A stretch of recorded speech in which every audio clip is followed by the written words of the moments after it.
ఆదిమజాతి గిరిజనులకు ఈ 18 రాష్ట్రాలు ఇక్కడ 18 రాష్ట్రాలు కేంద్ర పాలిత ప్రాంతంలో ఉన్న వాళ్ళందరికీ ఈ 24,000 కోట్ల రూపాయలు కేటాయించింది. దేనికోసము?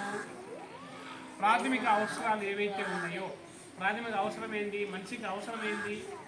ఇల్లు కావాలన్నా, నీళ్లు కావాలన్నా, తర్వాత విద్యుత్ కరెంటు కావాలా, రోడ్లు కావాలా, తర్వాత ప్రచార సాధనాలు కావాలంటే మనకు ఏదైనా సమాచారం తొందరగా అందించడానికి అంతకుముందు ఏదైనా తిరిగినా మనం జోలలో రోడ్డు సరిగ్గా జోల కట్టుకొని పోయి ఇక్కడ రోడ్డు మీద తీసుకొని ఆ నుంచి మనం హాస్పిటల్కి పోయేవాళ్ళం.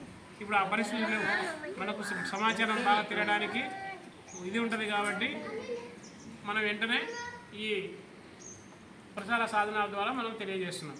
అదేవిధంగా విద్య, పిల్లలకు విద్య కావాలా, తినడానికి తిండి, మంచి ఆహారం కావాలి. ఇవి కదా, ఇవన్నీ ఖచ్చితంగా కావాల్సినవి. ఏమన్నా మనము మిగతా ఏదైనా ఉంటే మనము సినిమాలు అవి అంటే అది మనము ఆనందం కోసం, ఇది ఆనందం కోసం ప్రాథమికంగా ఇవి ప్రతి ఒక్కరికి అవసరం.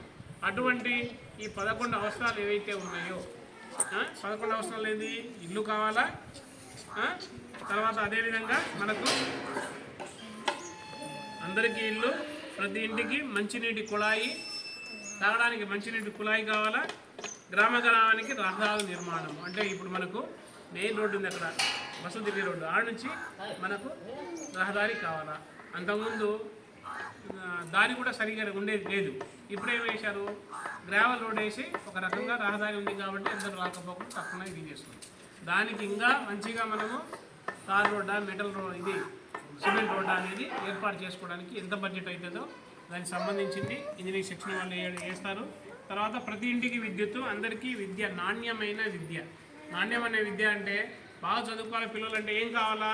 మనం అక్కడ ఉన్న స్కూలు వాతావరణము, స్కూలు, దానికి సంబంధించిన ఉపాధ్యాయులు, తర్వాత బిల్డింగ్ కూడా ఖచ్చితంగా బాగా నీట్గా ఉంటేనే కదా మన పిల్లలు కూర్చొని చదువుకోగలిగింది.